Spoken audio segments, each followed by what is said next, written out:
네, 오늘 주제입니다. 비트코인에도 봄이 오는가? 네, 비트코인, 코인 투자하시는 분들도 많으시죠. 그동안 이제 주식시장이 2차 전지로 워낙 시끄럽다 보니까 여기를 좀 놓치시는 분들도 있으셨을 것 같은데 최근에 가격이 많이 올랐습니다. 오늘도 보니까 가격이 4천만 원 상회를 했고요. 그리고 이제 달러로는 3만 달러 돌파 소식도 얼마 전에 나왔었죠. 요즘 비트코인 추세가 어떤가요, 연희님? 빨간색 너무 잘 어울려서 제 할 말을 잠깐 잃었습니다. 감사합니다. 네, 오늘 비트코인이 오늘도 말씀해 주신 것처럼 4천만 원대를 돌파하는 움직임을 보여주고 있는데요. 올 초까지만 하더라도 비트코인이 이제 한 2천만 원대 수준에서 거래가 되고 있었는데 벌써 89% 정도 상승을 했습니다. 네. 같은 기간 나스닥 19% 정도 상승을 했고요. 또 금 같은 경우에는 9.6% 상승했는데 비트코인이 89% 상승했다 하니까 굉장히 압도적인 수준이다라고 볼 수가 있겠습니다. 사실 작년 3, 4월까지만 하더라도 비트코인이 4천만 원대에서 계속 거래가 됐었거든요. 근데 아시는 것처럼 작년에 비트코인 안 좋은 소식들 줄줄이 그쵸, 소세지처럼 계속해서 나왔었는데요. 일단 5월 같은 경우에는 다들 아시는 것처럼 정말 전 세계를 깜짝 놀라게 했던 테라 루나 사태 있었고요. 또 그 이후에 세계 가상거래 화폐 거래소 3위라고 불리고 있는 FTX의 파산 사태도 있으면서 그러면서 또 코인 시장에 대한 신뢰가 굉장히 많이 깨졌다라고 볼 수가 있겠습니다. 이후에는 위믹스 코인도 상장이 폐지가 됐고요. 더불어서 작년에는 아무래도 연준이 긴축을 좀 강하게 하다 보니까 주식도 그렇고 부동산도 그렇고 코인도 유동성이 좀 풍부하지 않았다라고 볼 수가 있겠습니다.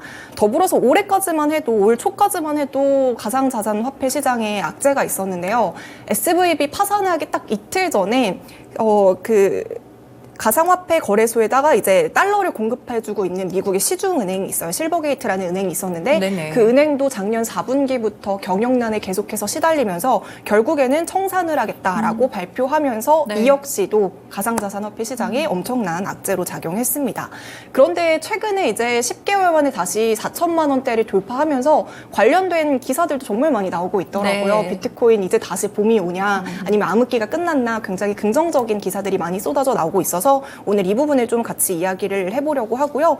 더불어서 최근에 주식시장에서도 가상자산화폐 관련주들이 많이 오르는 모습을 좀 보여줬어요. 상한가 2번 나왔던 종목들도 있었던 것 같고요.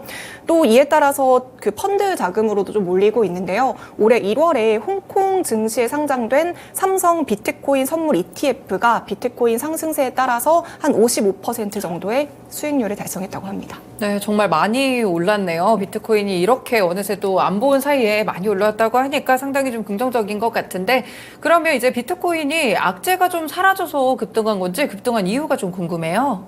시장에서는 일단 비트코인이 오르는 이유가 뭐 뚜렷하게 무언가가 있다라고 얘기를 하고 있지는 않지만요. 그래도 세 가지로 좀 정리를 해볼 수가 있을 것 같습니다. 첫 번째로는 전통적인 은행 시스템에 대한 불신이다라고 볼 수 있는데요. 지난달 아무래도 이제 미국에서 연이은 은행과 관련한 여러 가지 파산 소식에 전통 은행 시스템에 대한 불신이 일단 커졌다라는 게 아무래도 비트코인에 영향을 준 것 같고요. 비트코인의 등장 배경이 아무래도 금융의 탈중앙화였잖아요. 근데 이번 파산 사건이 결국에는 기존 금융 시스템에 대한 투자자들의 회의를 좀 불러왔고 자연스럽게 사람들의 관심이 비트코인으로 쏠렸다라고 볼 수가 있겠습니다. 그리고 보통 사람들이 위기가 왔을 때는 안전자산이라고 꼽히고 있는 게 또 금에 많은 사람들이 눈길을 돌리잖아요. 비트코인은 아무래도 디지털 금이다라고 이야기를 하고 있는 만큼 최근에 비트코인이랑 금이랑 이 둘의 상관관계가 굉장히 높아지고 있다라는 이야기도 많이 들리고 있거든요. 비트코인이 아무래도 이제 해지 수단이라고 여겨지는 만큼 은행에 있던 자금들을 이제는 사람들이 비트코인으로 옮기기 시작했고요. 또 미국의 투자 은행 중에서 번스타인이라는 투자 은행이 있어요. 그 회사 애널리스트가 이렇게 얘기를 했습니다.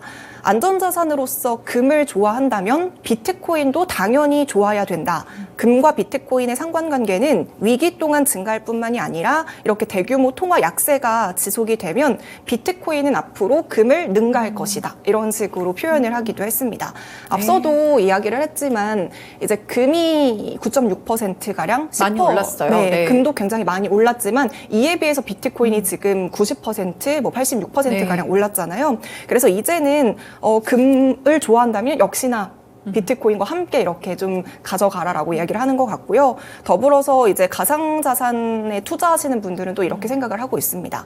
최근에 이제 금리가 많이 오르면서 어쨌든 비트코인 시장에는 레버리지가 어느 정도 씻겨 나간 상황인데 네. 금융권에서는 이제 막 레버리지에 대한 문제가 표현화되고 있으니까 더 큰 상승에 대한 잠재력이 존재하고 있는 건 아무래도 비트코인이 아니냐라고 이야기를 하고 있습니다.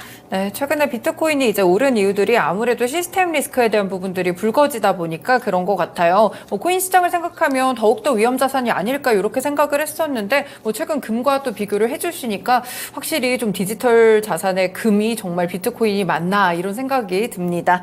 이번에 이제 은행들이 하나둘씩 무너지게 되면서 중소형 은행들에 대한 리스크도 이제 훼손이 되고 어느 정도 신뢰성에 대한 부분들이 많이 흔들렸잖아요. 그러다 보니까 분명히 이제 투자자분들이 비트코인에 대해서 좀 다르게 인식을 했을 것 같아요. 네, 비트코인에 대해서 가치의 변화에 대한 리서치가 또 코빗 리서치에 올라왔더라고요. 네. 그 내용을 좀 정리해 드리자면 이제 비트코인 같은 경우에는 현대사회의 화폐 시스템에 내재된 주요 리스크의 두 가지 해지 요인을 가지고 있다라고 보고 있어요. 네. 첫 번째로는 이제 인플레이션 리스크, 그리고 두 번째로는 카운터파티 리스크, 이 두 가지 분야에 대해서 비트코인이 해지 수단이다라고 이야기를 하고 있는데요. 네. 일단 첫 번째로 인플레이션 리스크가 무엇이냐? 연준과 같이 어떠한 특정한 기관에서 100%의 통제권을 가지고 무분별하게 화폐를 늘리게 된다면 이 역시 결국에는 금융에 대한 신뢰도가 무너지는 리스크가 네. 결국에는 인플레이션 리스크라고 볼 수가 있고요. 또 두 번째로 카운터파티 리스크라는 거는 은행이나 금융기관들이 상환의 의무를 달성하지 못할 때 발생하는 리스크를 의미를 하고 있습니다. 그래서 현재 금융 시스템에 내재된 이 두 가지 리스크를 통틀어서 코빗 리서치에서는 시스템 리스크라고 표현을 하고 있는데요. 이번에 SVB 사태 이후에 이 시스템 리스크에 대한 인식이 커지면서 네. 기존의 비트코인이 인플레이션 리스크 해지 수단으로만 여겼다면 지금은 그보다 한 단계 더 나아가서 시스템 리스크로까지 그 해지 수단으로 확장을 하고 있다라고 보고 있습니다. 네, 확실히 비트코인에 대해서 이런 시각들이 바뀌고 있다는 점이 상당히 긍정적으로 보입니다. 최근에 그래서 좀 비트코인이 오르지 않았을까 싶은데 이제 첫 번째로는 은행 시스템에 대한 불안이 있었기 때문에 거기에 대한 반사수에 같이 비트코인이 올랐다면 또 두 번째는 어떤 기대감이 있었을까요? 네, 두 번째로는 이제 금리에 대한 인하 기대감 때문에 약간 오른다라고 볼 수가 있는데요. 네. 미국이 이제 어느 정도 긴축을 좀 완화할 것이다라는 시장의 기대감 때문에 비트코인이 상승했다라는 의견도 있습니다. 일단 미국의 3월 소비자 물가지수가 얼마 전에 발표가 나왔죠? 됐잖아요. 근데 사실 시장에서는 이미 이 물가지표가 발표가 되기 이전부터 물가는 하락할 것이다라는 것에 기대감을 가지고 이미 비트코인은 상승세를 보여주기 시작했고요. 특히나 지난 2월 물가지수가 발표가 되는 그 시점에서도 비슷한 시기에 비트코인은 지금 10개월 만에 최고치였잖아요. 지난달에는 이제 9개월 만에 최고치를 찍으면서 어느 정도 물가가 하락할 것이고 이에 따라서 금리에 대한 그 긴축 속도를 완화할 것이다라는 데 사람들의 기대감이 쏠린 것으로 보이고 있습니다. 물론 이번에 발표된 수치가 어느 정도 시장을 안도하게 만들었지만 또 네. FOMC 결과는 그렇게 우리가 썩 좋을 만한 그런 건 아니었잖아요. 네. 그러면서 미국 증시가 그날 하락하면서 마감했는데 마찬가지로 비트코인도 그날 약간의 약세를 보여줬습니다. 하지만 다시 안정세를 보이면서 오늘도 4천만 원대를 터치하는 모습을 보이고 있습니다. 네, 말씀 주신 대로 이제 물가 지표들이 하나둘씩 계속 둔화되는 지표들이 나오고 연준이 아무래도 언제까지 금리 인상을 할 수는 없잖아요. 언젠가는 중단할 것이다. 그리고 이 기대감이 시장에서 조금 더 크게 부풀려지게 되면서 비트코인도 비슷한 연동하는 흐름들을 보이는 것 같은데요. 이렇게 이제 두 가지 기대감으로 일단 비트코인이 오른 것 같습니다. 세 번째 이유는 뭘까요? 네, 세 번째 이유는 비트코인 시스템과 관련한 호재라고 볼 수가 있는데요. 세 번째는 비트코인 반감기 때문에 이제 기대감으로 함께 작용을 하고 있습니다. 네. 아시는 것처럼 이제 비트코인 같은 경우에는 채굴을 통해서 생성이 그쵸, 되잖아요. 네. 근데 지금 비트코인을 채굴하는 그 난이도가 일반인이 접근하기에는 그 난이도가 굉장히 높아졌다고 합니다. 그래서 네. 대규모 채굴 기업이 정말 많은 자원과 시간을 투자해가지고 채굴을 수행 중에 있는데요.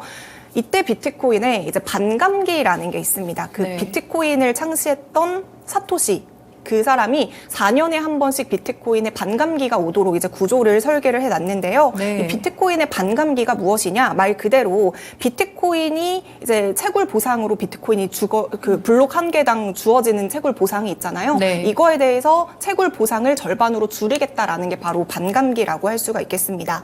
지금은 블록 한 개당 채굴 보상되는 그 비트코인이 6.25개 정도 수준인데요. 네. 지금 다음 반감기라고 예상이 되고 있는 기간이 2024년 3월에서 4월로 이제 다음 반감기가 예상이 되는데 그때는 이제 블록 한 개당 비트코인이 3.125개로 줄어들게 되는 거잖아요. 네. 결국에는 반감기가 오면 그 비트코인에 대한 보상이 절반으로 줄어들기 때문에 공급이 줄어들게 되고 결국에는 이 공급 조절로 인해서 희소성으로 인해서 비트코인이 상승할 수밖에 없다라는 데에 사람들의 기대감이 쏠리고 있는 것 같습니다. 지금 반감기가 총 3번이 왔어요. 비트코인이 네네. 이제 창시된 이래로 2012년에 첫 번째 반감기가 왔었거든요. 지금 옆에 사진으로도 보이는데요. 그 반감기가 한 차례 겪고 나서 비트코인은 1163달러까지 폭등하면서 그 당시에 9,400% 상승을 했었고요. 네. 또 두 번째 반감기가 왔을 때는 2016년이었습니다. 그 당시에 비트코인 가격 19,666달러 찍으면서 2,900% 상승했고요. 또 이제 마지막 세 번째 반감기라고 할 수 있는 게 2020년이었어요. 그 당시 비트코인은 6,900달러까지 상승을 했고요. 그 당시에도 680%가량 상승을 했습니다. 이제 다음 반감기 약 1년 정도 남은 상황이잖아요. 네. 그 기대감에 이제 슬슬 비트코인이 올리게 되고 이제 반감기가 실제로 주어지면 그 당시 지금 뭐 최고가가 9,400%까지 네. 올랐는데 뭐 비슷한 수준으로 오를 수 있다라는 기대감이 가상자산 투자자들 사이에서 좀 기대감이 스물스물 올라오고 있습니다. 네, 최근에 비트코인이 오른 이야기들을 이제 세 가지 이유로 좀 같이 정리를 해봤는데요. 마지막 이유가 이제 비트코인의 반감기였습니다. 그러니까 수요 공급에 의해서 또 이뤄지니까요. 공급이 줄어들게 되면서 이 비트코인이 올라갈 수 있지 않을까 이런 기대감 덕분에 또 같이 오르는 것 같은데 그 외에도 이제 금리 인하 기대감이라든지 은행의 시스템 불안까지도 함께 짚어봤습니다. 이제 비트코인 가격에 대해서 이야기를 나눠봤는데 지금 비트코인뿐 아니라 알트코인들도 다 되게 많이 오르더라고요. 이더리움도 최근에 기사를 많이 봤던 것 같은데 네. 이더리움도 오른 이유가 따로 있나요? 네, 이더리움도 오늘 4.8%가량 네. 오르면서 275만 원 선에서 거래가 되고 있더라고요. 사실 이더리움 같은 경우에는 오늘도 4%가량 상승하고 있지만 지금 한 달 동안에만 거의 한 30% 넘게 상승을 했습니다. 아무래도 이더리움에 대한 업그레이드 기대감에 그동안 많이 올랐던 것으로 추정이 되고 있는데요. 최근에 이제 이더리움에서 샤펠라라는 이름으로 업그레이드가 완료가 됐는데 네. 이 이더리움의 업그레이드가 무슨 말이냐라고 생각하시는 분들이 있을 것 같아요. 그래서 제가 좀 간단하게만 설명을 드려보도록 하겠습니다. 자, 이더리움 같은 경우에는요. 비트코인처럼 채굴자가 복잡한 연산을 풀어서 이더리움을 채굴한 만큼 그 암호화폐를 보상하는 방식으로 이더리움이 네. 지금 채굴이 되고 있거든요. 근데 이 방식은 보안성이 굉장히 뛰어나다라는 장점이 있지만 엄청난 전력이 소모되고 그 과정에서 그렇군요. 환경에 대한 문제가 정말 많이 발생을 합니다. 네. 이 때문에 미국과 중국에서도 약간 이런 채굴에 대한 규제를 하고 있는 상황인데요.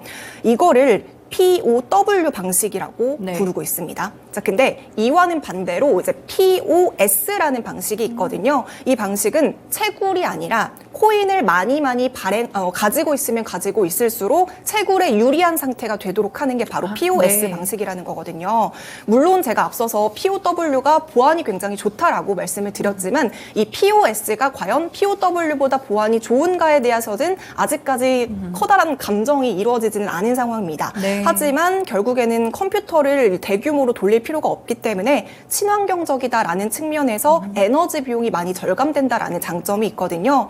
이더리움 재단은 지난번에 이미 이렇게 POS 방식으로 업그레이드를 한 차례 한 바가 있습니다. 네. 이렇게 업그레이드를 하면서 동시에 스테이킹이라는 제도를 이제 도입을 했었는데요. 스테이킹이 또 비트코인이나 코인 하시는 분들을 쉽게 아시는 개념일 수도 있지만 또 모르시는 분들을 위해서 간단하게 설명을 드리자면 스테이킹은 은행에 예치를 하는 것과 비슷하다라고 생각을 해주시면 되겠습니다. 내가 가지고 있는 이더리움을 뭐 32개 이상 은행에 예치하면 예금처럼 이제 예치를 하면 그 보상으로 이제 이더리움을 추가적으로 제공한다라고 하는 건데요. 네. 이 스테이킹 방식은 내가 예치한 이더리움을 찾을 수 없다라는 단점이 있었습니다. 아, 그렇군요. 네, 네. 이자는 받지만 그 예치한 부분에 대해서는 찾을 수가 없었거든요. 근데 이번에 업그레이드가 되면서 이 예치와 입출금이 굉장히 자유로워졌다라는 게 이번에 업그레이드의 장점이라고 볼 수가 있습니다. 그래서 이런 편리성이 있다 보니까 이더리움에 대한 기대감에 정말 많이 상승을 했던 것 같고요. 이렇게 입출금이 자유롭다 보니까 결국에는 가상자산 거래소 역시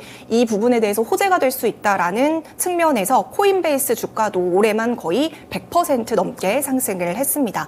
네. 하지만 또 이제 우려가 되는 점은 입출금이 쉽다라는 것은 그만큼 또 시장에 이더리움이 많이 풀리게 된다라는 단점일 수도 네. 있는 거잖아요. 그래서 오히려 이더리움이 업그레이드 된 이후에는 이더리움 가격이 떨어질 수도 있겠다라는 전망이 있었지만 그 우려와는 반대로 오히려 지금 이더리움 굉장히 안정적으로 상승하는 모양새를 보여주고 있습니다. 네, 비트코인이랑 다르게 또 이더리움 개별 호재가 좀 있었습니다. 업데이트를 함으로써 친환경에 대한 부분들 문제가 됐었는데 그 부분을 어느 정도 해결을 했고요. 그리고 이와 더불어서 또 자유롭게 사고 팔 수 있게 됐다는 그런 점들도 호재로 작용을 하면서 이더리움까지 함께 상승하는 모습들이 있었던 것 같습니다. 이렇게 뭐 비트코인도 오르고 이더리움도 오르고 가상화폐 자산들이 상당히 좋은 것 같아요. 이렇게 오르고 있는데 사실 이전에 비트코인이 한참 붐이 불었을 때도 기억이 나는 게 규제라는 부분들을 정부가 상당히 많이 신경을 썼던 것 같거든요. 네. 아직까지 규제 현황은 좀 어떨까요? 네, 여전히 미국에서는 가상화폐와 관련해서 여러 가지 규제 카드를 꺼내고 있는 상황이다라고 볼 수가 있고요. 네. 이미 지난 3월에 미국의 증권거래위원회에서는 코인베이스에 대해서 규제 카드를 꺼내 들었습니다. 코인베이스가 증권법을 위반했다라는 명목으로 이제 웰스 노티드라는 걸 받았거든요. 네. 이 웰스 노티드가 뭐냐면 뭔가 혐의가 있어 보인다, 금융거래 불법이 있어 보인다라고 했을 때 보내는 사전 통보라고 할 수가 있는데요. 이걸 받으면 이제 소명을 해야 돼요. 그렇군요. 근데 이거를 받았던 코인베이스 입장에서는 상당히 좀 기분이 좋지는 않잖아요. 그쵸? 그래서 CEO 측에서 굉장히 이건 비합리적이다라고 반발을 하기도 했습니다.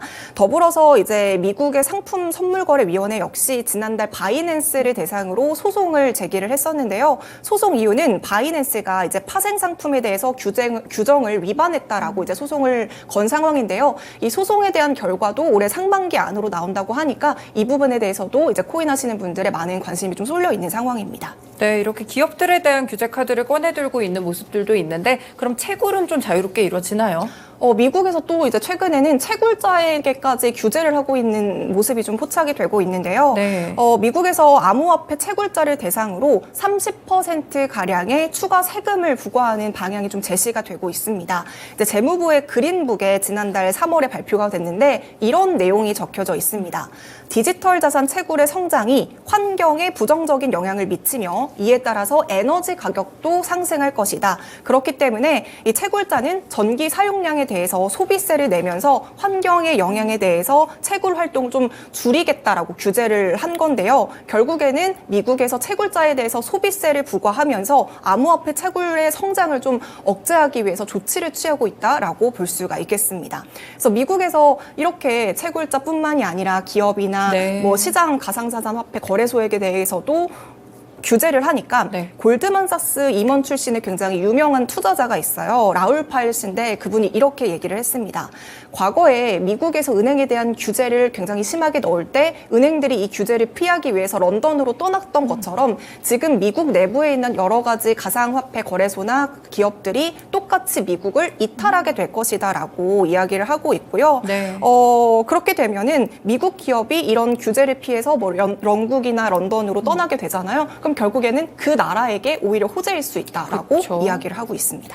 네, 이렇게 미국 측에서 좀 규제를 많이 하고 있는 모습들을 짚어주신 것 같아요. 네, 앞서서 이제 바이낸스를 대상으로 이제 미국 측에서 상품거래위원회 쪽에서 소송을 했다, 뭐 이렇게 네. 말씀을 주셨는데 이게 중국 측을 견제하려는 의도가 숨어 있다고요? 네, 이게 뭐 견제를 했다라는 게 아직 확실시된 건 아니지만 이런 시선도 있다라는 걸 제가 좀 얘기를 해드리고 싶은데요. 네.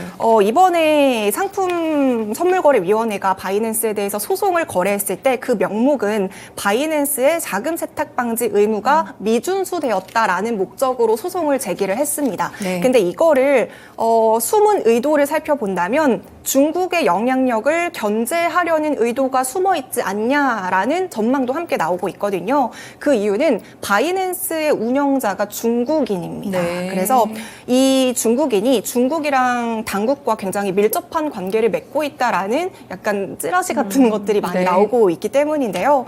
중국에서는 이제 2017년에 가상자산 거래에 대해서 금지령을 내린 바가 있었거든요. 근데 왜 하필 중국이 바이낸스만 특별 대우를 했느냐, 이게 네. 뭔가 중국 당국과의 거래가 있기 때문이 아닐까라는 그 의심이 함께 나오고 있기 때문에 네. 미국이 이번에 소송을 제기한 게 그런 의도가 숨어 있지 않겠느냐라고 이야기를 하고 있습니다. 근데 또 추가적으로 말씀을 드리고 싶은 건 미국이 지금 바이낸스에 대해서 소송을 걸었지만 분명한 건 앞서도 말씀드렸다시피 중국뿐만이 아니라 자국에 대한 거래소에 대해서도 규제를 하고 있고 또 미국 내에서도 채굴자에 대한 규제도 분명히 하고 있기 때문에 이런 규제는 굉장히 공평하게 하고 있다라는 시선이 있기는 합니다. 하지만 어쨌든 이런 이야기도 있다, 이런 시선도 있다라는 거 같이 짚어드렸습니다. 네, 하도 미국이랑 중국이 패권 전쟁을 하다 보니까 가상자산과 관련해서도 이런 이야기들이 조금씩은 이제 시장 아래쪽에서 나오는 그런 흐름들이 있는 것 같습니다.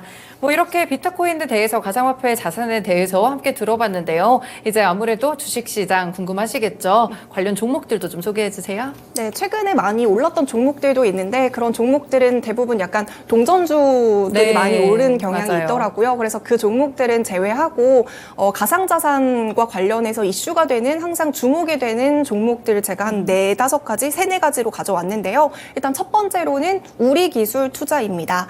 다들 아시는 것처럼 국내 1위 가상화폐 거래소인 업비트를 운영하는 두나무의 지분 8%를 가지고 있기 때문에 네. 항상 가상화폐 관련주로 묶여서 이슈가 있을 때마다 움직임을 보이는 모습을 보여줬고요. 두 번째로는 한화투자증권인데요. 마찬가지로 두나무 지분 6%가량 보유 중에 있습니다. 작년에 한화투자증권 관련해서 약간 오른 네네. 내용들도 굉장히 많았었던 맞아요. 것 같고요. 근데 지금 이 두 기업이 두나무의 지분을 가지고 있지만 제가 또 한 가지 말씀을 드리고 싶은 건 최근 두나무와 관련해서 좀 이슈가 있긴 합니다. 한창 코인 열풍이 불던 시기에 이제 두나무는 비상장 기업이잖아요. 네. 코인 열풍이 불던 시기에는 두나무가 거의 기업 가치가 10조 원 수준이다라고 평가를 받고 있었지만요. 이제 작년부터 코인 시장이 약간 냉랭한 분위기가 이어지면서 지금은 기업 가치가 3조 원 규모로 줄어들었다라는 거는 함께 알아두시면 좋을 것 같습니다. 네. 그리고 SCI 평가 정보도 이제 관련주로 꼽히고 있는데요. 비트코인에서 굉장히 또 중요하다라고 할 수 있는 보안 관련한 사업을 하고 있어서 역시나 관련주로 묶이고 있고요. 또 마지막으로 SBI 인베스트먼트라는 종목까지 말씀을 드려보도록 하겠습니다. 이 기업 같은 경우에는 빗썸 그리고 코인원의 투자 이력이 있고요. 또 모회사인 SBI 홀딩스는 미국에서 가상화폐 거래소 사업을 하고 있기 때문에 또 가상자산 시장이 움직일 때마다 함께 주목을 받고 있는 종목이라고 볼 수 있습니다. 네, 이렇게 4가지 종목들을 또 같이 짚어주셨습니다. 가상화폐 시장이 왜 다시 한번 뜨고 있는지 그 부분에 대한 부분들을 함께 연희님이 쉽고 재밌게 또 풀어주셨는데요. 말씀 주신 대로 아쉽게 이제 국내 종목들 가운데서는 지금 감사 의견 거절받으면서 거래가 정지된 기업들이 조금 많습니다. 그래서 시장이랑 꼭 연결시키는 것도 좋겠지만요. 그 외에도 코인 시장 그리고 오늘 설명해드린 가상화폐 시장 자체에 주목을 해보시는 것도 상당히 좋을 것 같습니다. 지금까지 쉬운 이슈 읽어주기였습니다.